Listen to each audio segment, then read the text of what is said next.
আহ ডাকিস নে। কি ব্যাপার খলিল ভাই, তুমি এরকম তাড়াহুড়া করে ডাকছো কেন? বলছি সাত্তার মিয়া 20,000 টাকা কটা। হ্যাঁ, এই ধরো তোমার 20,000 টাকা। টাকা ফেরত দিচ্ছ কেন?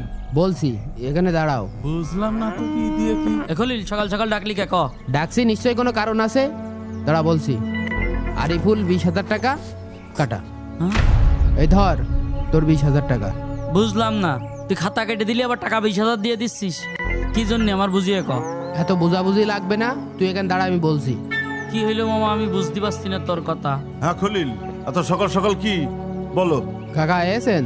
লিটন খন্দকার 20,000 টাকা কটা। কাকা এই যে আপনার 20,000 টাকা। সে তো বুঝলাম, কিন্তু ঘটনাটা কি?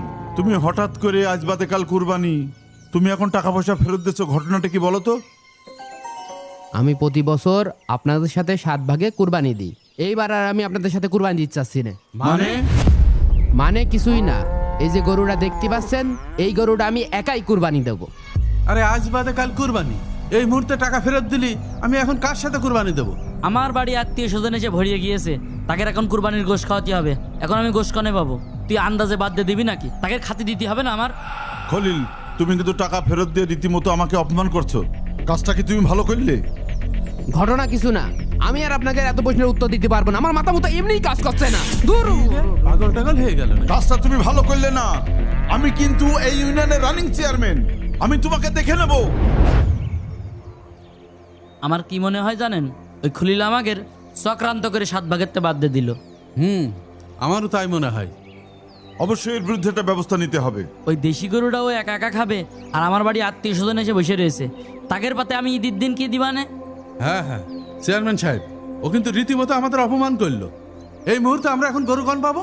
শোনো, যেহেতু ও আমাদের কুরবানি থেকে বাদ দিয়ে দিয়েছে, আমরা ওকে কুরবানি দিতে দেব না। চলো সবাই, চলো। চলেন। খালো আপনি আগে যান। হুজুর, আকাশের অবস্থা বেশি ভালো না, গরুটা তাড়াতাড়ি জবাই দিতে হবে। ধরেন। হ্যাঁ চলেন। দাঁড়াও! এই গরু জবাই বন্ধ করো। কি ব্যাপার চেয়ারম্যান সাহেব, আপনি খলিল ভাইয়ের গরু জবাই করতে বাধা দিচ্ছেন কেন? আমার গরু আমি কুরবানি দেব, আপনারা বাধা দেওয়ার কে? হ্যাঁ হুজুর, এই খলিল ভাই এই ভাগে কুরবানি থেকে আমাদের 3 জনের নাম বিনা কারণে কেটে দিয়েছে। আমরা মুসলমান না? আমরা কুরবানি দিতে পারি না? হুজুর শোনো, প্রতি বছর আমরা সবাই মিলে কুরবানি দিই। এইবার ঈদের আগের দিন ও আমাদের নাম কেটে দিয়েছে। কাজটা কি সে ভালো করেছে? আমার বাড়ি এক গাদা আত্মীয় স্বজন এসে বসে রয়েছে এই কুরবানির গোশ খাওয়ার জন্য, আর আমার আগের দিন কুরবানিতে বাদ দিয়ে দিল। তাকে সামনে আমি অপমান হলাম না? আমার আত্মীয় স্বজন কি মনে করলো আমি ফকির? কি ব্যাপার খলিল ভাই, তাদের আপনি 7 ভাগে কুরবানি থেকে নাম কেটে দিয়েছেন কেন? কেন নাম কেটে দিছি জানতে চান? তাহলে শোনেন হুজুর, আমি একটা বিপদে পড়েছি। কি বিপদ ভাই?